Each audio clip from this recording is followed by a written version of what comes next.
putting the spotlight on local businesses in the capital city. This is 402 Business Insider with Travis Filing and Gary Tharnish on 1499.3 KLIN. And good morning, Lincoln. You're listening to the 402 Business Insider. I'm Travis Filing. With me, as always, Gary Tharnish. How you doing today? Well, I'm cold, but if you're listening to this podcast in July, you probably wish it was cold. Yes. But it's very cold this morning. I'm doing good. How about you? I'm doing good, man. It was like, I think 8 degrees out there, 9 degrees out there, something like that. Yeah, I just didn't look. It was a little chilly. I'm thankful for remote start. I will tell you that. I don't have remote start. I drive cars forever. If I buy a car, like my truck is a 2012, and it's got 200,000 miles on it. For it. I'll drive it for another 200,000 And you can send miles. Shannon out to start it. That's right. Yeah, what does she do all day? Get out there, start my car. Let's go. I'm going to be the cause of the divorce. I'm just certain of it at this point. Yeah, it doesn't work that way in my house. Or any, right? Well, our opening segment here is sponsored by Barry Law and the Lincoln Airport. We appreciate those guys. And let's talk about a little business lesson in the news. I saw this article. It was the five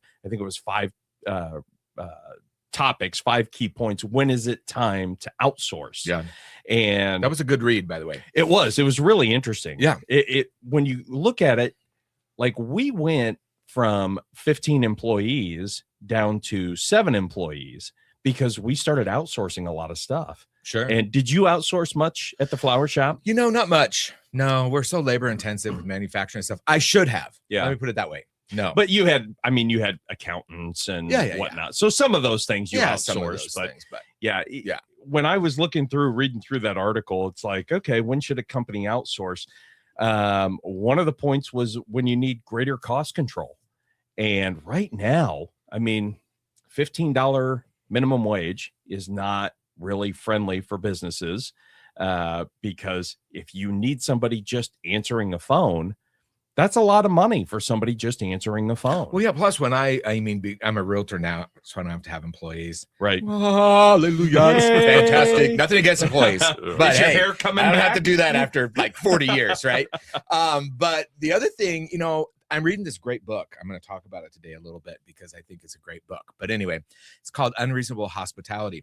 And when you read through it, you realize that the most important thing, and everybody knows this, but it's so easy, especially when you're stressed out or things are going bad, that the P&L is your guide. That spreadsheet's important. You have got to have that under control. I think where people miss and where I missed was not to go, okay, if I outsource whatever it might be, I'm going to outsource this to a company, it's going to cost me this much. Initially, I'm like, man, that's a big chunk because I'm looking over here at my P&L going, oh, labor is $15 an hour. But then on top of that, taxes, then I'm matching the taxes, then I have the unemployment, then I have the workman's comp, and not adding all of that together. Then I have the fact that I'm paying somebody $15 an hour and training them. Right. Yeah. Dealing with all the mistakes that are made and, the human things that happen. So a lot of that comes into play too. In retrospect, I should have outsourced more. And I bet more people probably would if they really looked at the numbers in that comparative way. Yeah. And trying to find a good resource for outsourcing, it can be difficult. When we first started outsourcing, it was a company that had employees in the Philippines, right? And it's like, okay, well, for a lot of the stuff that we needed outsourced, it was a slam dunk. Sure. And then we were paying them like, I don't know, it was $22,000 a year or something like that for a full-time employee. Well, then we realized that the company that we were working with was terrible, but the employee was fantastic. And so we got to a point where we ended up paying the company just to bring that employee internal. Mm-hmm. And so now, we started outsourcing to the Philippines because they know a bunch of people who are good employees. And it's really interesting because we are now helping some of our clients outsource some jobs to employees overseas. And it's unfortunate because you really want to hire local. There is a value to having somebody there, but boy, government's making it tough on business owners to make that possible. Well, and it depends on what it is you're outsourcing as well. right? For what you do, like say for, and I don't know if this is what you outsource for, but let's say the show, for example, right? It's recorded. Maybe they're gonna pull part of it out, make a video, post it, that kind of stuff. Perfect. Yep. When I am having a challenge with the product and I need to call about a repair on it or replacement or something, and I get somebody that I'm having a little bit of trouble understanding, or there's enough of a cultural difference in talking with, that drives me crazy. Yeah.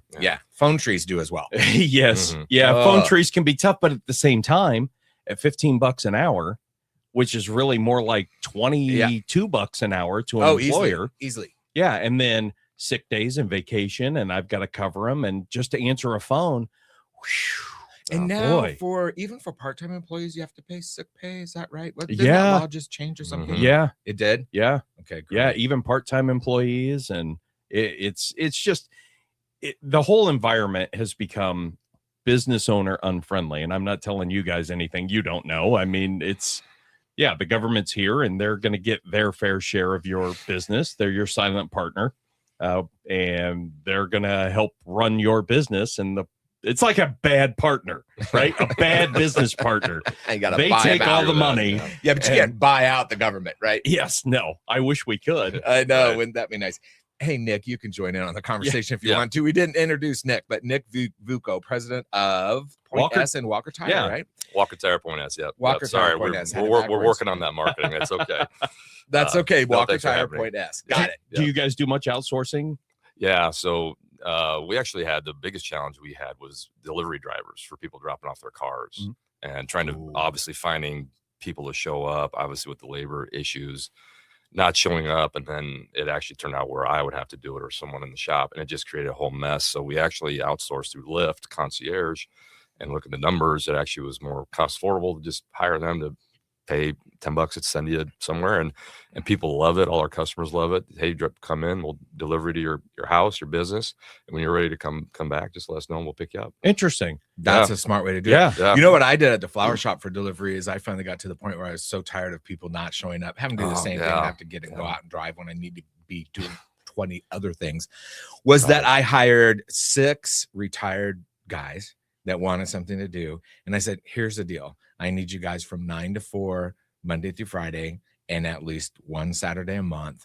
You guys can figure out, if you can't make it to work, call somebody else. If you're going to go on vacation, you guys just work it out with that work. And that's how they did it. And it worked out great. Wow. It really worked out great. That's pretty smart. Yeah. And they loved it for retirement. They could work 2 days a week, 3 days, whatever they wanted. And it was enough to cover. Did they use your vehicle or okay? Yeah, they used our vehicle because it was advertising. But you don't have vehicles. We don't have. I have no labor, taxes, anything, no vehicle, no maintenance, insurance, maintenance, fuel. It just So it's been great. Our vans were all marked, for advertising. The bad advertising came not from any of our delivery drivers, but from me. My sister was like, Gary, every time we get a call about a driver that did something stupid, it's you. Like, oh, that's funny. Gary, this is where you and I are a lot alike. I got right. I know. Unfortunately, I've get out of my way. How's my driving? They call, they talk to you.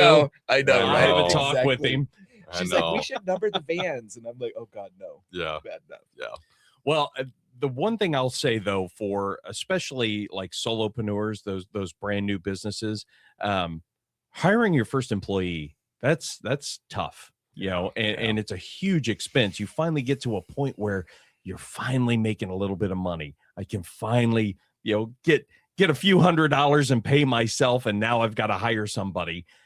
That's where outsourcing can really be good when you're a 1, 2, 3 man shop. And the other thing that is really slick about it is you might not be. We've had conversations about this. I'm horrible bookkeeper, right? I'm not going to be the guy who handles the HR. And there are companies out there that actually handle it. And I was talking. This was like Thursday. I was emceeing an event, and I talked with a guy. His name was Mark Nelson, and he owns a company called CFO Systems. And he's going to come talk to us like early April. But they do a lot of HR stuff. They do accounting. It was pretty interesting. And so I thought, man, this was perfect timing when I found this and then talked to him and to get him in here and talk about outsourcing, because it's tough. Accounting is one area, man. If any young kids out there listening, go to school for accounting. There is a massive shortage. There's a just so huge bad. shortage. Yeah. Yeah. I think I saw it was down. People graduating with accounting degrees was down like 20 or 25% in the last 10 years. Well, that's Yeah. because nobody can understand debits and credits. It's backwards. It's, Like, figure that out and we'll all be excited. That's all I have to say. Anybody I do else ever agree- I do struggle agree with with that that, when you right. first did that? I'm like, wait a minute, what? This is backwards, and they're thinking of what it Right. really is. And the Right. tax code. The tax code is joke. ridiculous. I Yeah. mean, I had phone books in major metros that were smaller than the tax code. Oh, yeah. And- I mean, in reality, the tax code could be stacked. Probably would fill this office, honestly, if they don't print it anymore. But I mean, my favorite thing, I don't have any favorite anything about the IRS. Yeah. But the worst thing is when you actually need a question answered and they will not actually answer it because No. you can't find somebody where the buck is going to stop on their desk, Mm-mm. right? It's always like, Right. and there's so many gray areas, you know? Yeah. It's like Well, crazy. Well, we actually had at the cabin, our indoor golf facility. Yeah. It's a private indoor golf members only thing. And so because it's a members only, we were told by an accountant that we don't have to pay taxes on dues. Okay. Oh, great. sure. Yeah. Turns out because at the time we Oh, didn't have a God. board of directors and it wasn't like member run, right. that you do have to pay taxes. And guess what? Hello, IRS, you owe me 5 figures. Right. Yay. Yeah. Right. So Because Thanks. we were following the law and they said, nope, member only, you don't have to pay taxes. So we don't. And then you do. You can't keep up with it. It's Yeah. a total nightmare. So yeah, when it comes to outsourcing on bookkeeping, and yeah, kids, if you don't want to go into the trades, you want to fly a desk, if you're good with numbers, wow, you're going to be making a whole lot of money. Yeah. Well, let's run to a break here, but quick thanks to Sartor Heyman Jewelers.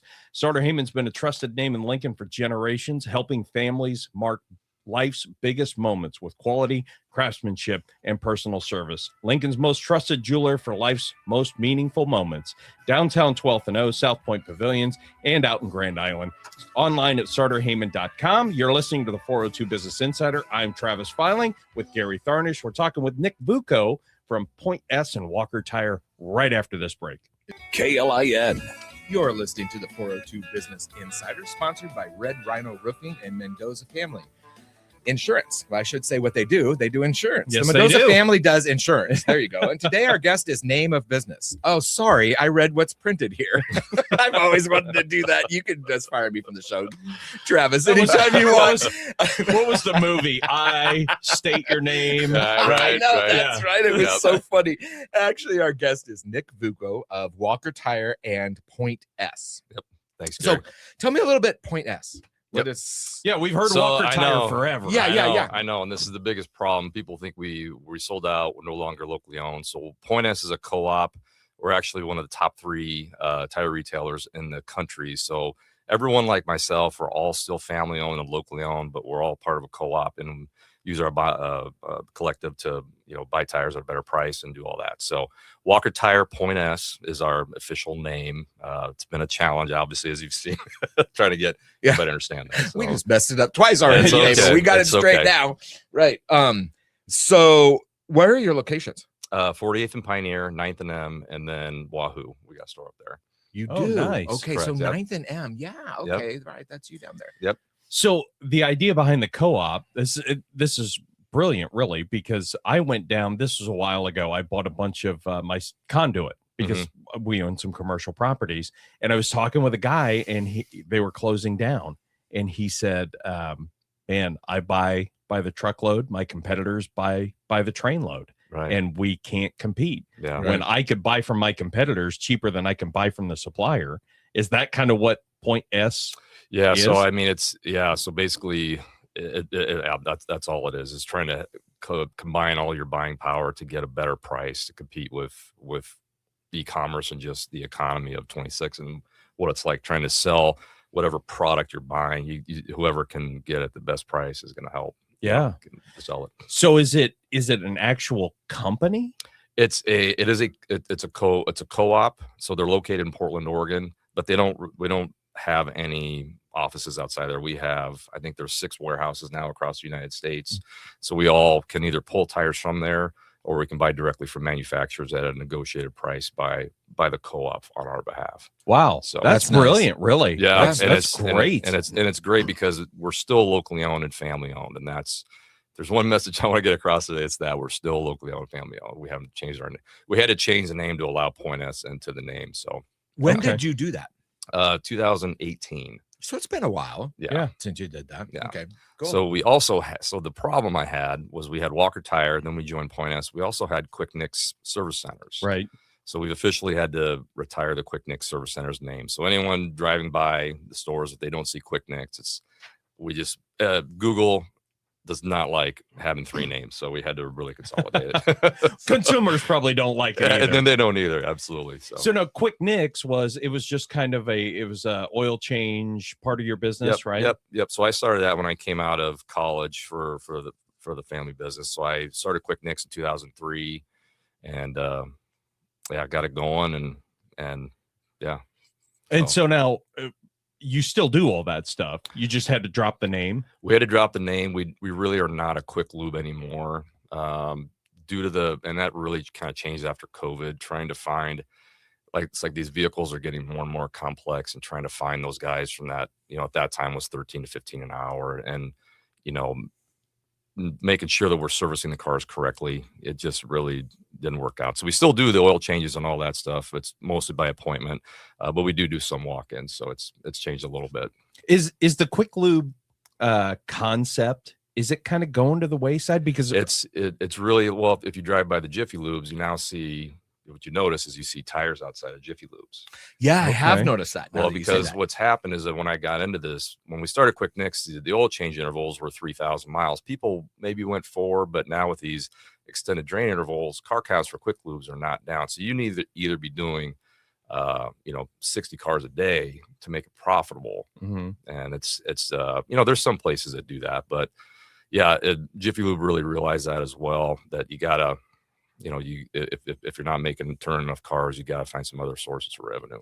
See, and like my wife's car, I think it's 5,000 or 6,000 miles before an oil change. So yeah. It's with the additives and synthetic oils and whatnot. They stretch. And of course, my wife takes she adds an extra 0 in there, so 6,000 is at like 10,000. 60. She's like, "There's a light on." Yes, Right.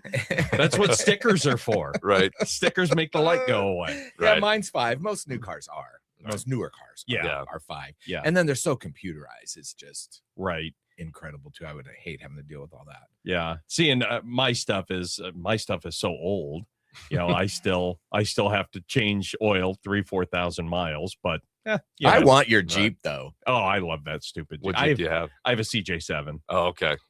It is hot. Is it hot? Oh, Yeah, it is nice. I've Yes. had a Jeep. I've had a CJ of some form ever since I was 16. Oh, wow. And it's like, as soon as my son turned 16, he's like, "Dad, I really want that Jeep." And so I gave it to him because young, top off, doors off, cruising. I mean, it was some of my favorite memories. But then he starts driving it around and it's like, I really miss having a Jeep. And so then I went out and bought another one. That's just, I love it. it's a money hole. Yeah. Yeah. So Nick, this is a family business, right? Correct. I mean, it's okay. So Dad was doing the business, and you bought from him, or is he still involved? Or? He's not really involved in the business day to day anymore.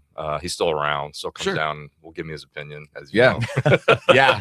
yeah, when So- wanted or not. Right. And there's probably a lot of times it's great advice. It is. Yeah, it is. But there's been so much change. How long has he not been Well, in the we- day-to-day operations? Once we really moved to Point S, it allowed me to take over as president and try to start doing a lot of things that I wanted to change. I think that our industry's really changed, tires and service and oil changes, and so we had to kind of pivot and do that, and allow me to do that. Yeah. So when did he open the business? So he actually didn't open it. So Vern Walker was the original owner of Walker Tire. It started in 1951, and then my dad bought it in 1983. All So right. my dad bought Lincoln, and then Fred Birkland was another who worked for Walt Vern as well, opened up the Omaha stores. So the Omaha does not have any stores anymore. They've gotten out. And then so we're what's left. And was it just tires? It was just tires when he started. Okay. And my dad started the retread plant. So we used to retread commercial truck tires. Oh, interesting. Yeah. Well, So- we will definitely have to get into that because that'll be an interesting conversation. We have a break coming up here, so let's run to that real quick. Yeah, we want to thank the Cabin Virtual Golf for sponsoring the show. Golf season doesn't stop in Nebraska, though you think it might on a day like today. So give the Cabin a call and become a member. The Cabin offers the best golf experience year-round, and it's totally private. When you reserve your tee time at the Cabin, you have the entire 3,000 square foot building to yourself and your guests, including an 800 square foot putting green with sand trap and chipping area. Gaming area, including pool table, full bar, big screen, and card table to the best golf simulator in the industry. Try it out for free at thecabin.golf. Yeah. You're listening to the 402.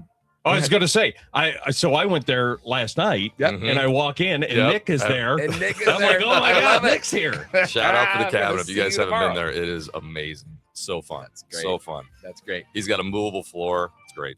Yeah. The It's experience unique. has to be great. It's very unique. Yeah. Well, you're listening to the 402 Business Insider. Stick with us through the break. I'm Gary Tharnish. We're talking with Nick Vuko of I'm going to get this correct Get it now. right. Yeah, of Walker Tire and Point S. There we go. Right? Yep. And we'll be right back. LIN. And you're back on the 402 Business Insider. Travis Filing, Gary Tharnish, talking with Nick Vuko with Walker Tire Point S. And this segment is 5 takeaways. So this is where we take just some information, 5 practical takeaways that people can learn from Nick. So the first one that we have down here is, well, I'll let you do it.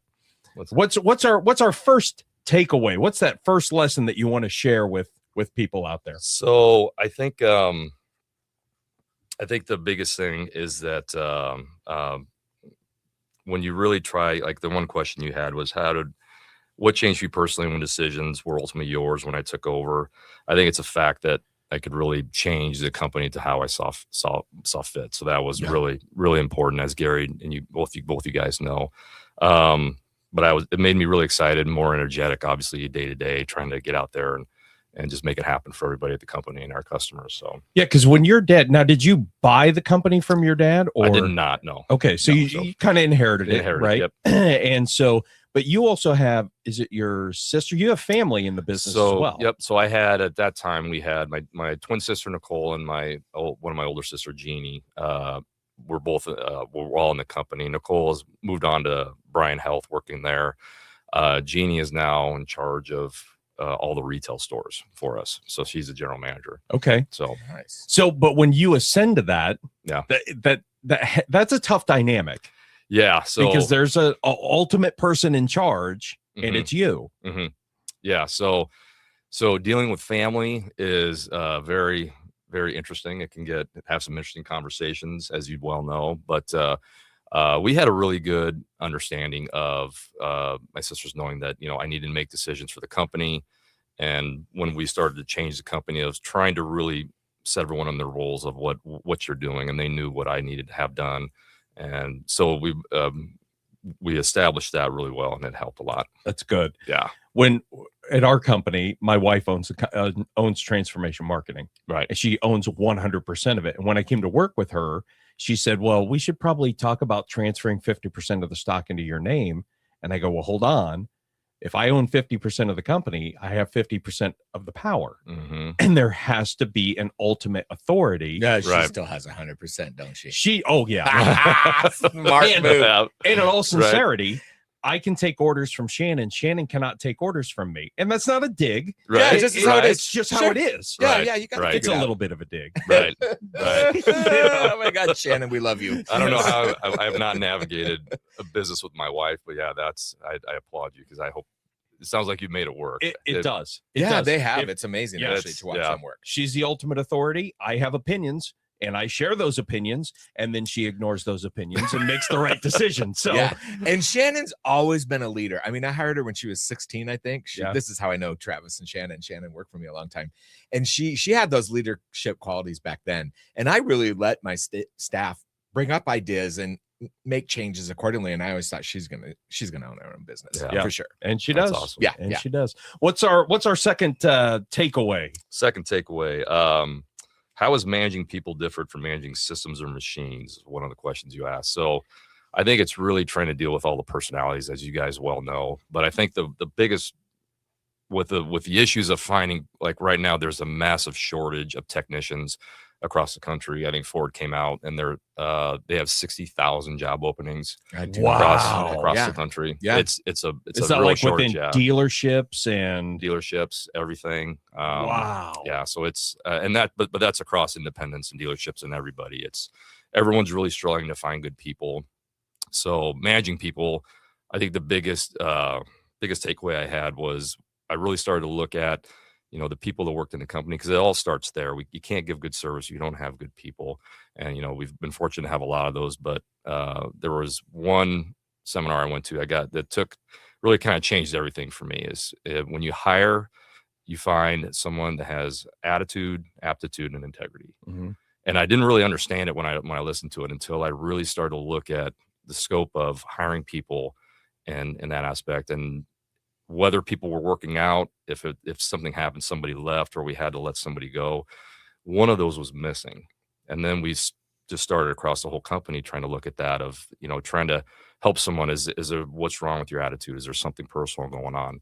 And so that was kind of the foundation of how to manage people. And it's the biggest thing to anybody that's trying to run your business. If you can find those three things and every single person in your company, I know, because I feel like we have that now. It's a massive difference. Yeah. And so massive. it's attitude, aptitude, and integrity. integrity.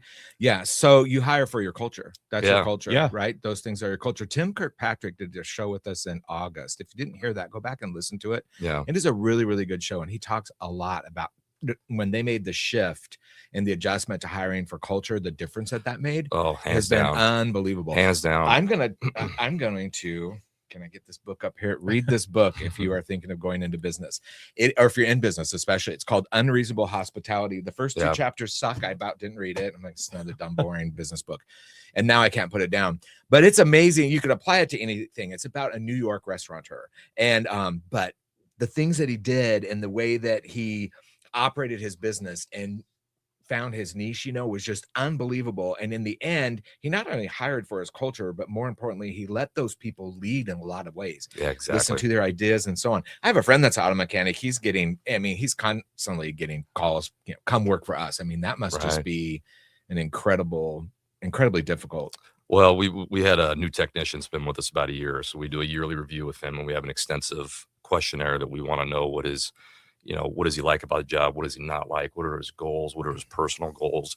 And the number one thing he led off with of why he liked working here was culture. And he literally wrote culture. See, that's important. And that's crazy important. And that's what's interesting is that they also talked about money is not as important to this newer generation. It is, but it's not like it used to be. Mm. And they talk about culture, and that's why he left. We have two people that work for us now that just started, him in the last year, and then another person the last 6 months that left their jobs for culture.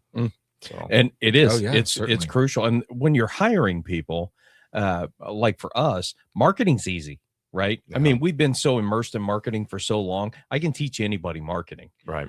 What I can't teach is attitude. I can't, teach get to work on time. You have to hire the person, not Yeah. the skill set, Right. and teach the skill set. Right, And exactly. if they're happy, they'll stick. Yeah. Yeah.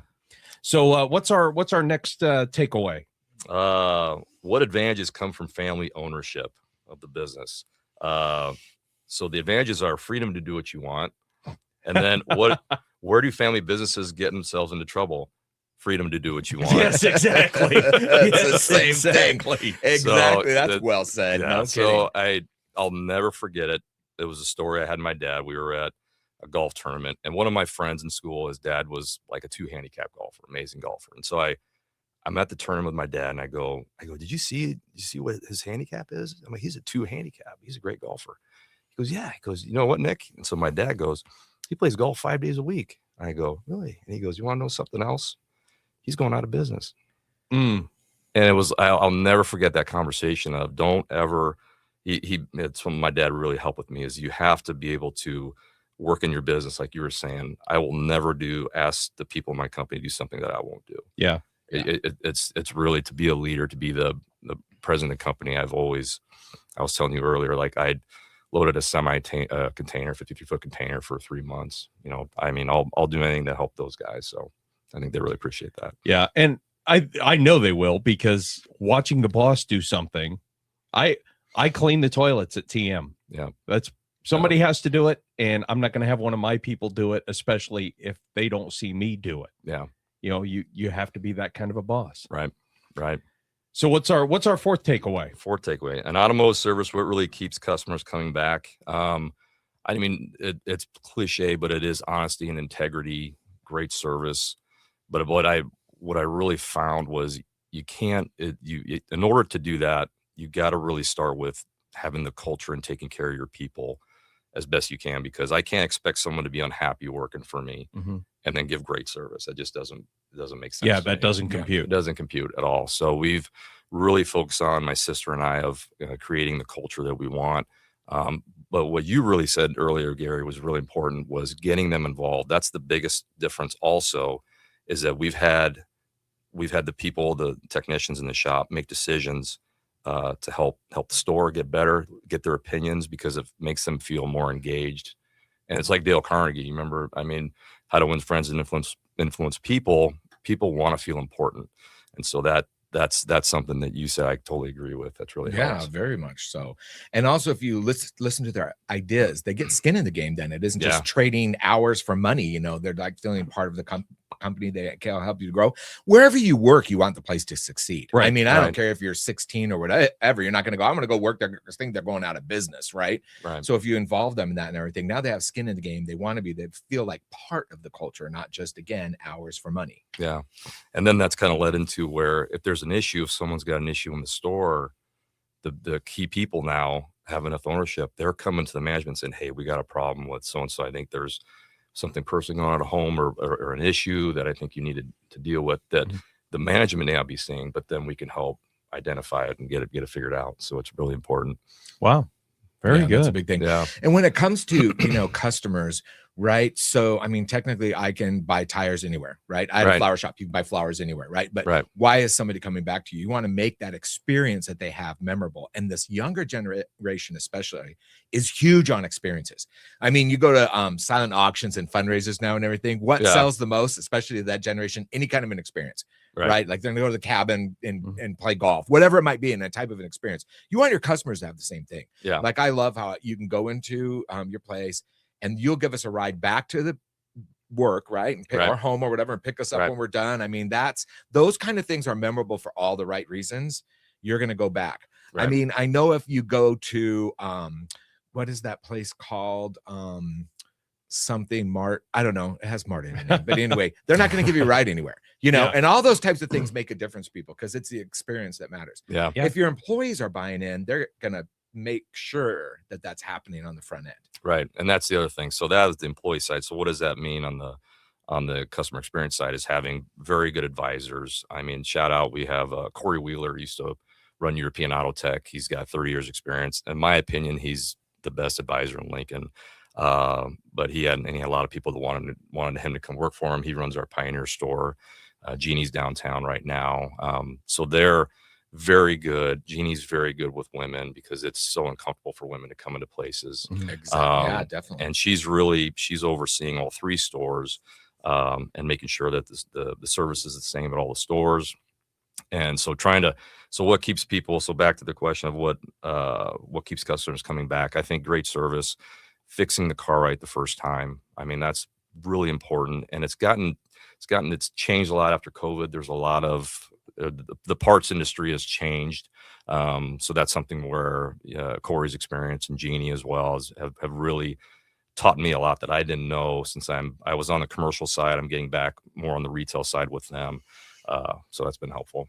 One thing I think is interesting, and it's a great example, a friend of mine used to own pizza restaurants, and he had sold out a little while ago. And he had a really good culture with his employees, right? And when he sold the company, I would go back to that pizza restaurant, and the pizza wasn't as good. And the ingredients didn't change, right? It's all the same stuff. Why has the pizza changed flavor wise? Because the culture was gone. They just didn't care. And if you have your employees, if they don't care, these are the same ingredients. How can you make it taste different? Yeah, it did. Yeah. We were just talking about this, and I won't say the name, but about a Mexican restaurant here in town. Because in my opinion, Mexican restaurants are basically 7 ingredients, right? Yeah. I have them at home. You have them at home. We can all make tacos, enchiladas, whatever. Right. So what does the difference? And when we were talking about it last night, it came down to the business had been sold. And when it got sold, they bought the less expensive cheese. They lost the hospitality. I used to be able to walk in there and be, Gary, how are you doing? You know, no one ever said my name anymore. Employees that had been there forever left. The culture just collapsed, and then business went down and down and down. We passed there last night on a Friday night at 6:15. Should be fairly. There were 3 cars in the parking lot. Like, they're not going to be around. Yeah. Wow. Yeah. And it's all because of culture. Yes. All because of culture. Yeah. Unbelievable. What's our last takeaway? What's something you had to stop doing yourself to allow the business to grow? Doing everything myself. Trying to feel like you know, it's so hard. It is so hard. And so that was something that we really worked on, of trying to get some structure in the company. Who, you know, I used to handle every issue with everybody in the company, and so that's really helped a lot. The other thing I had to do, which I hired a consultant to come in about 3 years ago with me. You're gonna laugh, but I got to admit, it was stop not communicating.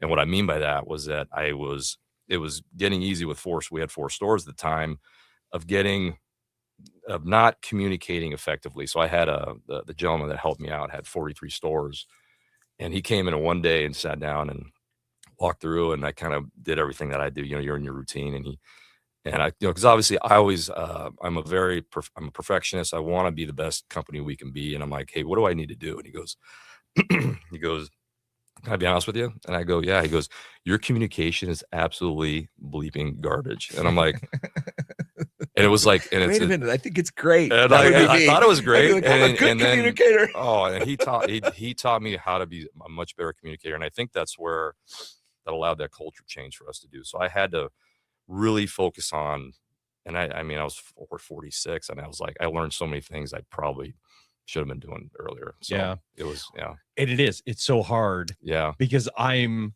like the worst at that, because if I go do something, it's going to take me 15 minutes. Right. If I teach somebody how to do something, it's going to take me all day. Yeah. Let me just do this, get it done, move on. Nobody can do it better.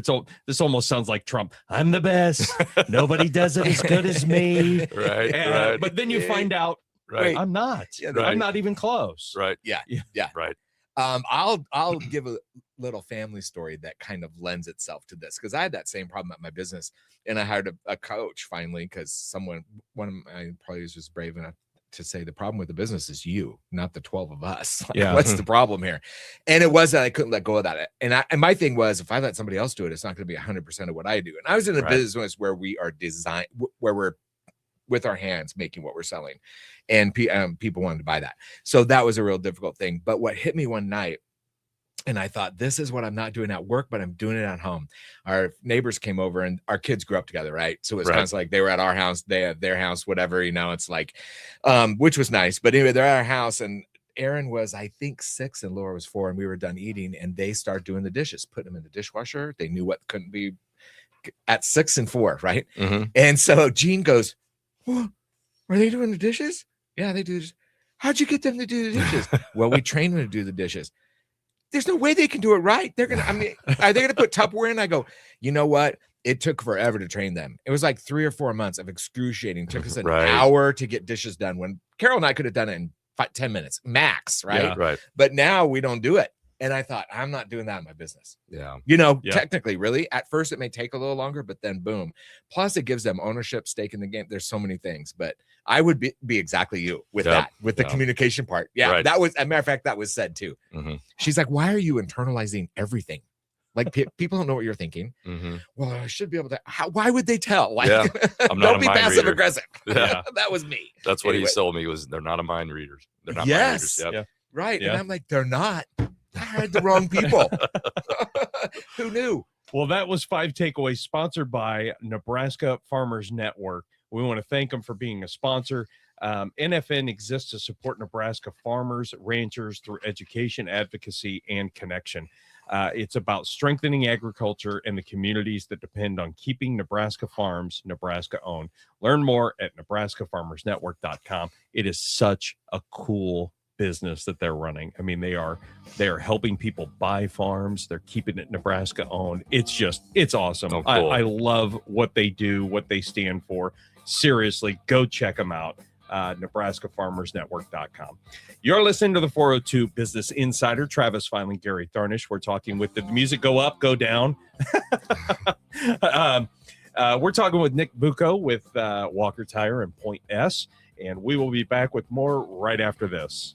Their story, 402 Business Insider on 1499.3 KLIN. Thanks for sticking with us. I'm Travis Filing with Gary Tharnish. You're listening to the 402 Business Insider, sponsored by Integrated Behavioral Health. We're talking with Nick Vuko, who is the owner of Walker Tire and Point S. And this is our unexpected impact. This is something that happened within your business. Could be good, could be bad. Usually it's bad. Impacts are usually bad. Or at a minimum, it's unexpected. Like, I didn't think that this decision or change would bring about a new challenge. Right. Yeah. So Right. what within your business had an impact, just something totally unexpected? I think the biggest unexpected change that really affected us was when we actually went to Point S back in 2018, because people thought that we had sold out and we weren't locally owned, family owned. So we really had to work to establish that no, we are still family owned. It's basically a co-op that we're a part of that just helps with buying power and getting the best deal for tires for our customers and that. So, yeah. So because of that, you're required to take on the Point S? So name we were now? required to take on Point S as a name. And so we had to really go back and forth with the co-op, and we said we really didn't want to lose the W. It's if you look at the Walker Tire logo, you've got the W with the blue on the bottom, the orange on the top. Yeah, and it's easily recognized. Yeah, because at that time, Point S, they were only on the West Coast, probably up to Utah, and so we were the easternmost Point S company, or Point S not franchise, Point S store in the country. And I explained to them, like, listen, nobody knows Point S around here. Like, people are going to think we sold out. So trying to navigate that was a real challenge, and we really tried to market it and try to let people know. But unfortunately, it's still people think that's what happened. Wow. And I've misspoke with it so far on the radio show today, but it's really not Walker Tire and Point S. It's Walker Tire Point S. Correct. And if you think of it that way, it integrates itself much better, because when I was first thinking about it and doing show prep, right, which don't be surprised, Travis actually did Right. show prep today. I don't do my homework very well. Anyway, I'm looking at it, I'm going, oh yeah, I know Nick, and then I'm like, I'm looking for Point S, and so I'm Googling it, and I'm like, oh, Yeah. dude opened up this really popular app that everybody's using. Nick is going to move to the Bahamas and retire at 50. And then I'm like, nah, this ain't Nick. What is the deal? What's going on here? So anyway, it's Walker Tire Point S. Point S is simply a co-op where you can, people all across the country can buy tires together and unify. So it's Walker Tire Point S. So that would be an impact that would just be, it's hard to swallow, because there's a large, there's a tire company that's been around Southeast Nebraska for ages, and they recently sold to a national company, whether that were good or bad or whatever, but they kept the name, so everybody still thinks it's local, right? And it's like your challenge is kind of the opposite way. You are still local, and so Walker Tire Point S, that's it. It's just simply still family owned, locally owned. Yep. And there's not a lot of independent local owned competitors. I mean, a lot of the competitors, they're owned by national conglomerates. Right. Technically, I could leave tomorrow if I wanted and just be Walker Tire again. Yeah. So it's But here's what's tough is you're to be part of the co-op, you're required to have the Point S. And the Point S actually benefits the consumer because they're getting their tires less expensively, because of this co-op. Right. So you're kind of in this weird catch-22. They could go away, but it may affect, probably would affect prices, I would assume. Right. So so now it's just that education process of going, nope, it's still me. Yeah, It's still me. yeah. Your unexpected impact is messaging. You're going to have to message, which Yeah. we're doing right now. Yes, Walker Point S is still locally owned, local, which right. is great. But yeah, Right. it's a very strategic and intelligent move on your part to become part of this co-op. Yeah, it's going to benefit all of your customers. So Yeah. that's absolutely. That's awesome. Absolutely. And you made that change was made in 2018. 2018. 2018. Okay, Yep. so it's been a while. It's been a while. So do you see people going, why are you still here? Didn't you sell out? Do you have a lot of people asking? Not a lot, but I mean, we actually did have somebody walk in the other day. So when did you guys sell out? And it's oh boy. Oh no, that's not good. Yeah. I don't want to. Nobody like me has come up and said, "Wow, nice app." Nice app, right? Yes. Right. So Yeah, that's difficult. That's Yeah. a really difficult spot to be in, is Yeah. just trying to get that local message out. I mean, we work with a lot of, you're not a franchise, but my company works with several franchisees, and I mean, there's benefits to it, but there's also drawbacks, and making people know we are still local, that can be extremely difficult. yes. Oh it yeah, is. yeah. And people do business with people they like. You Right. know, let's start there. Once you build that relationship and you have, developed that, they're going to stay with you. But it is easy if you just, I can see where the confusion could come into play. So Right. it's a good thing that you're pointing it out. I Yeah. think that's a smart idea. Yeah. So now, when did you officially take over as president of? So that's when we really switched to Point S. So Okay. that was my dad and I talked, because there was a lot of things that we had to change, things that I wanted to change that really allowed me to meet with him and just say, hey, I think it's my time. It's my time to take over and just let me run it. And so he let me go, and we were able to make the transition and do it. So it was great. So now, when did you? Because when and remind me your dad's name again. Nick as okay, well. Yeah, well there we easy. go. Okay, Easy, yeah. It was like in my head. I'm like, I don't want to say. So That helps. when Nick and Nick. Yeah, it's okay. So when Nick Senior bought it, it was just tires. Correct. Tires and service, and we had a retread plant, commercial retread, commercial tire center too. Yeah. So what services did he add after buying it? What services did you add or remove, or were there any? So he built the commercial center, the commercial side of the business. So that was his main contribution. He also built the retread plant, and was really a pioneer in the retread industry. Our company, we actually got out of the retread business in the last year. And the coolest story I have is the technician that we had working for us was Faye Kapke, who's 85 years old, and was in 2010, there was an article that came out that said they found the oldest tire tech in the world. And it was a guy who had been doing it for 51 years, and he was in the United Kingdom. Well, Faye had been doing it for 50 years, and that was 13 years later. So we had Tire Business come out, had him do an article about him. If you go to our Facebook page at Walker Tire Point S, you'll see I did a little post. We gave a Christmas giveaway to him because he retired last year. So we basically say he started the retread plant and ended it. Wow. And but he kept all these special things he got out of tires, and he repaired, and we put them in a framed picture with his retread certificate. How cool is that? So if you guys go to our Facebook page, Walker Tire Point S, you'll be able to see it. I just put it in there a few days ago. So oh, very cool. Yeah, we'll share that on our social media as well. I want to check that out. That's awesome. So the retread, for most people who probably don't know what a retread is, explain that briefly. So what we do is, on a semi, we would take the tires off, and then we would basically put a new piece of rubber over the top of it, put it in a big oven and cook it, and make a new tire. Okay. Keep it simple. And so you guys started doing that when my dad started that. So he started that back when he came here and really built that plant. We built the new facility out at Arbor Road with an in-house retread facility and made it. Yeah. So and then did you sell off that part of the business, or did you just close it down? we closed it down.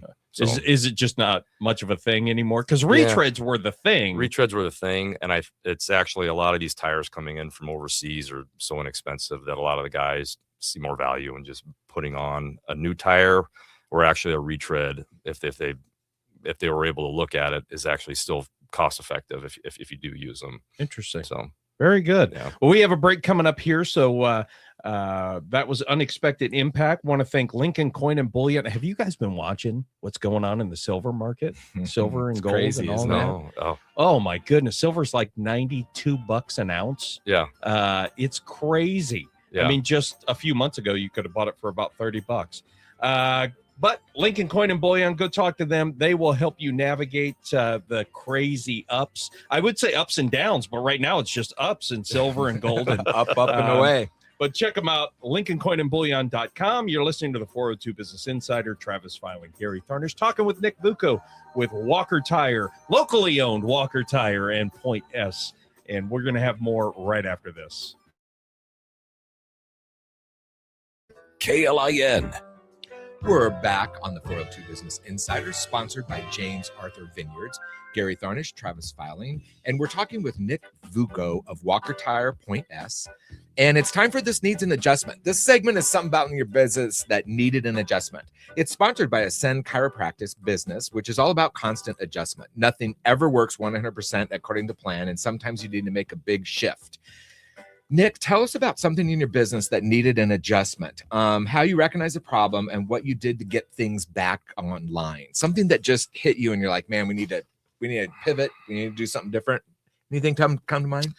Yeah. I mean, the one thing I was going to talk about but I've already touched on it, was the communication and the culture of trying to improve that.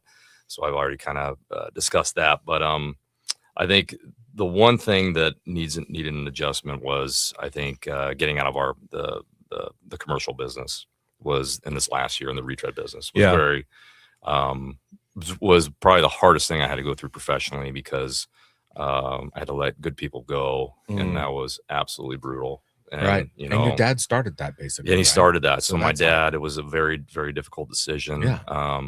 My dad had to go through, we had to walk him through that. But walking through that with everybody that was on staff, you know, I can put my head on my pillow and know that I tried to really help everyone as best I could, make it, you know, give them plenty of time to do what they needed to do. And I hope they're all doing well. But so that adjustment really started about 2 years ago. The transportation industry, you could just see a lot of the transportation industry, I believe, has been struggling for 2 years. It's been very tough. The loads are not paying as what they used to. And just talking with a lot of the truckers and our customers, you could just see kind of like you're talking about, how am I going to pay rent, or how am I going to get paid next week? And that was tough. We've had we had one customer this week that went out of business, used to do a ton of business with us and went bankrupt and got us for some money. And so I think that's probably when it started. Again, with the retreading, I kind of touched on that. A lot of these tires are coming overseas incredibly cheap. I mean, they can buy a container of semi tires almost at the cost of a retread.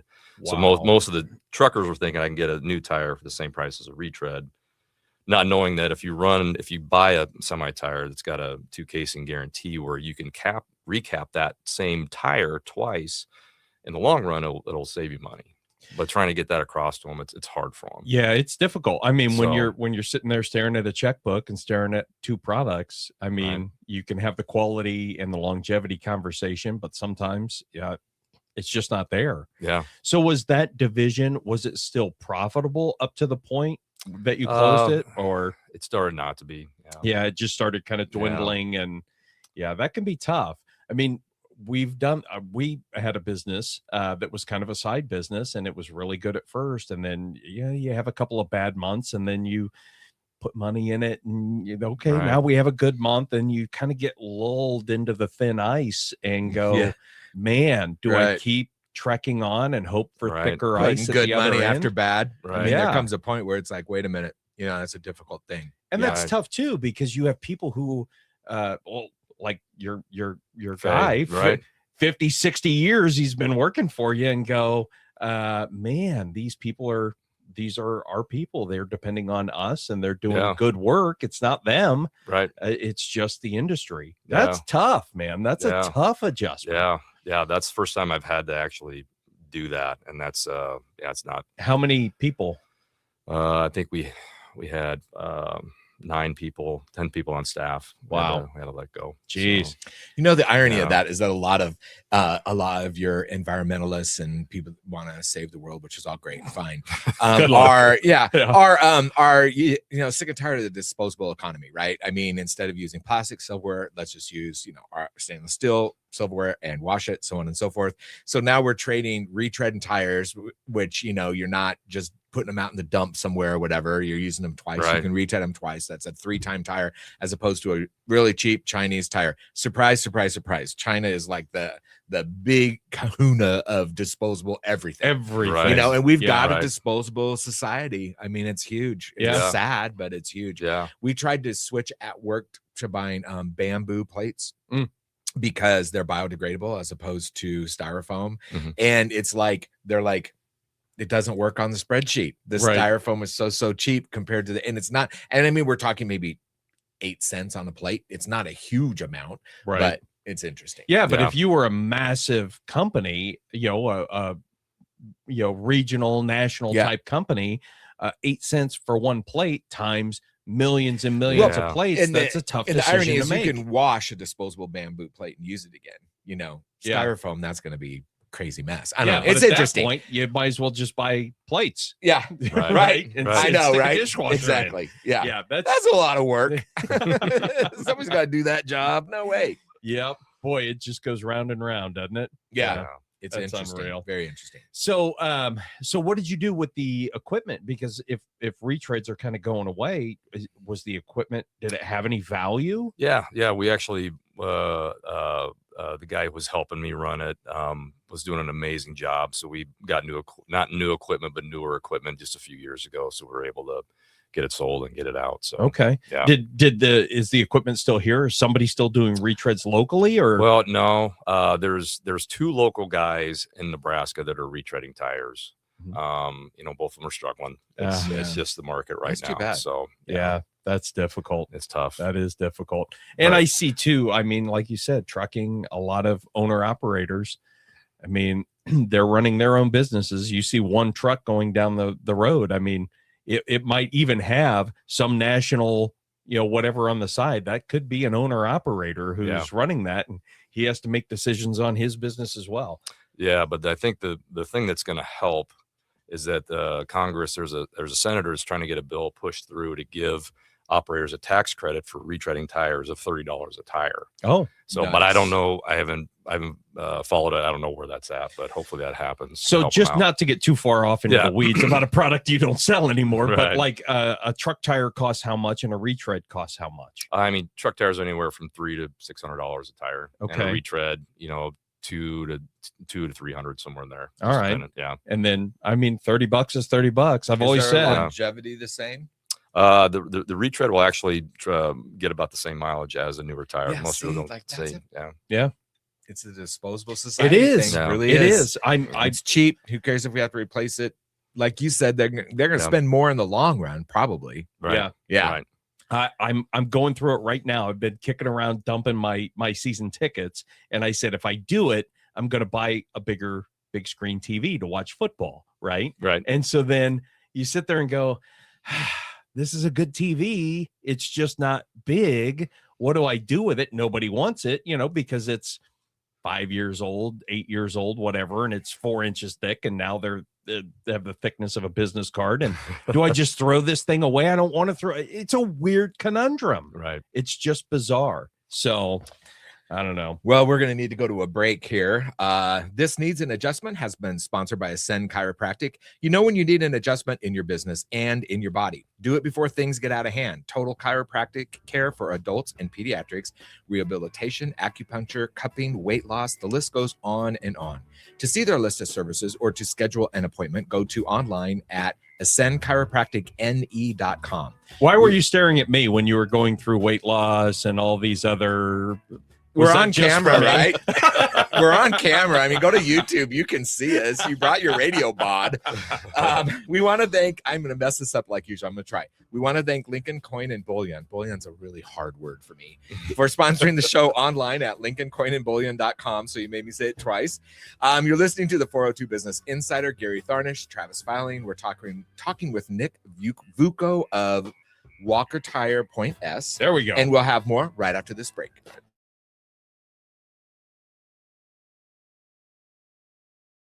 199.3 KLIN. And we're back for the last segment of the 402 Business Insider, sponsored by the Lincoln Chamber of Commerce and the UPS stores. We appreciate you guys. And we're talking with Nick Vuko at Walker Tire and Point S, and just kind of wrapping things up. So right now, you have 3 locations. Correct. Yeah. And is there expansion plans? What are you working on? Yep, What's the future looking like? Yeah, I'd like to get another store here down the road. So that's what definitely something we're working towards. So Is convenient? This is a stupid question, but you'll get where I'm going. Do people typically go to what's really close, or I mean, is that most time with the auto repair, oil change, tires, there's somewhere close in the neighborhood. Interesting? Yeah, because I think about it, because I live in Panama, so nobody's convenient to me. So Right. I go to who I trust, and so if I have to drive by 5 buildings, I don't care. I'm already driving. So maybe we'll put our next door there. There you go. there you go. See, and I love what you said. You go to someplace where you trust. Yeah. That's the important thing, right? Yeah. And so we've talked about culture. You're building the culture there. It's communicative. People on the front line know your culture. They feel like they've bought in to, Walker Tire Point S. That's going to make all the difference for people when they walk through the door. They're going to feel that. Hospitality, it sounds weird, right? But if you're really hospitable, you're going to be memorable for all the right reasons. I do drive across town to different businesses just because of that. Mhm. I no longer live near them.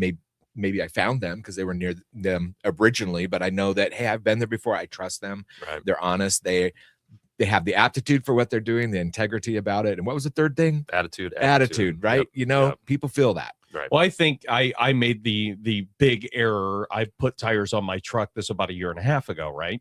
And I went to a national company, and my son and we had gone to breakfast one morning, and we walked by the truck, and he looks down at the tire, and there was an egg, where it was starting to separate on the sidewall. Right. And these tires had 500 miles on it, maybe. Mm-hmm. And so I'm like, oh, well, thank God these are new, because somebody needs to get me a new tire. And I went back there, and they literally had, I don't want to say a script, but it was kind of a script of, well, that was from an impact to a curb. That's what caused that. And I went, wait a minute, I'm not an idiot. If I hit a curb, it still had the little rubber tips, the fret, and there was no scuff, there was no nothing. And I sat there and I had to argue. And at the end, I still had to buy a tire.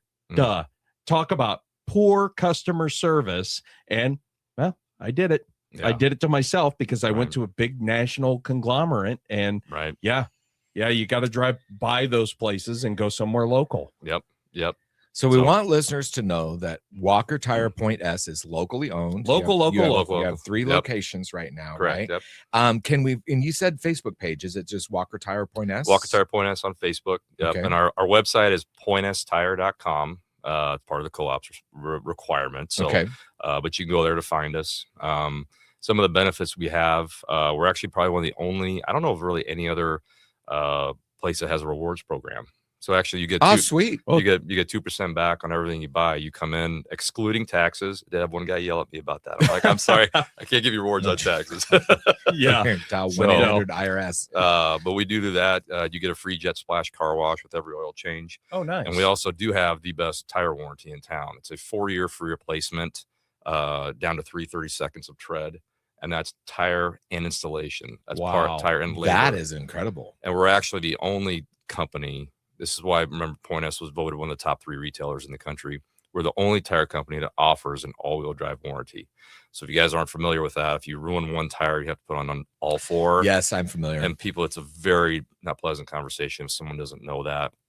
We actually and they think you're trying to rip them off, honestly. They do. Because I know when that happens to me, I'm like, seriously? Yeah. Anyway, we'll sell you a warranty, and then if that happens to you, you'll come in. We'll put on 4 free tires with 4 free installations, and that you're out the door. And then so it's over $1,000 value. Jeez. So remember, Walker Tire Point S. Yeah. Yes. So we'd like to be your local tire company. We'd love to have you come visit us. Yeah, no kidding. Well, and the most important thing to me about local, I've always said this because we're a local business too. You have to be able to connect with somebody at the top, the tallest hog in the trough, to if you have a legitimate complaint. And with these national companies, boy, good luck. You're going to get a manager and their hands are tied. What was that saying? The tallest hog in the trough. I'm going to do a book with all of his sayings. He's got a lot of them. And he doesn't eat sandwiches. He eats sandwiches. Sandwiches. The first time I said it, I'm like, yeah. I mean, I understand. I struggle with words. There we go. Right. Like that. No, really? I'm like, sandwich. What the hell's a sandwich? Anyway, that's funny. My wife always is humming on me about my broken English, so sayings. Yeah. So just I'm kind of looking through questions because we do all the show prep and we only get to about 20% of the questions, right? But one question: what's one mistake you see other business owners making that you would warn against? After COVID, I don't sacrifice culture. Yeah. You're gonna have, it's hard, trust me. It's easy to do, to put somebody in a role, but just don't sacrifice it. You got to, if you have it, don't let that go, because no matter what, if you have people in there that are, really trying to help the company and you're taking care of them, they're what I've really found with the amazing staff we have is that, they're looking out for me. I'm looking out for them. And it's really beneficial. Yeah. So, if you think about the 2 years we've been doing this radio show, it's been almost 2 years, right? Yeah. It's or 2 years anyway. Yeah. If there's one recurring theme that we hear from these successful business people, it is all about culture. Yeah. Hire for culture, maintain culture, do not let your core beliefs falter no matter what happens. And trust your employees. Yeah. I mean, that one big one for us, I remember we had a gal, she was with us for 10 years. Her name was Lacey. She was a spectacular employee. And she had made a huge mistake with one of our clients where she left Google pay-per-click ads running, right? Okay. And well, that all comes right out of your pocket. And it was a 5-figure mistake, right? Boy. And of course, she's sweating bullets. She's thinking I'm getting fired for this. And I walked in and I said, I gave her a hug because she was literally crying. I felt awful for her. Right. And I said, what did you learn? And she goes, well, I learned I'm going to do this. I'm going to do this. And she had a whole big long checklist. And I said, spectacular. I'm glad we learned something from this. And I gave her another hug and I walked out of the office and that was the end of it. Right. And so, I mean, it elevated her. When you have an employee that's running at what I thought was 100, now she's running beyond 100 because she knows her value is more than just a mistake. We're all going to make mistakes. Yeah, and it's not the mistakes you make in life that matter. It's what you do about them. Right. And what you did about the mistake she made is the exact right thing to do. And it's going to just catapult her into being one of the best employees. Yeah. And while the error probably cost me somewhere in the neighborhood of $12,000-$15,000, it's now part of our management book and teaching people how to handle things. Right. So, well, that's the end of our show. We want to thank you guys for listening. Travis Filing, Gary Tharnish, talking with Nick Vuko with Walker Tire, Point S. Next week is going to be an interesting one. There is a men's basketball game on Saturday, so we're doing 2 hours. Yeah, they're killing it. 2 hours on Sunday, so 10 to noon. And we're bringing in Troy Post, and we're going to talk about franchises. Buying them, selling them, what to look for, how to plan. So that's going to be a really interesting conversation, especially for people who are thinking about getting into a franchise opportunity. I want to thank Complete Family Dermatology for sponsoring the show.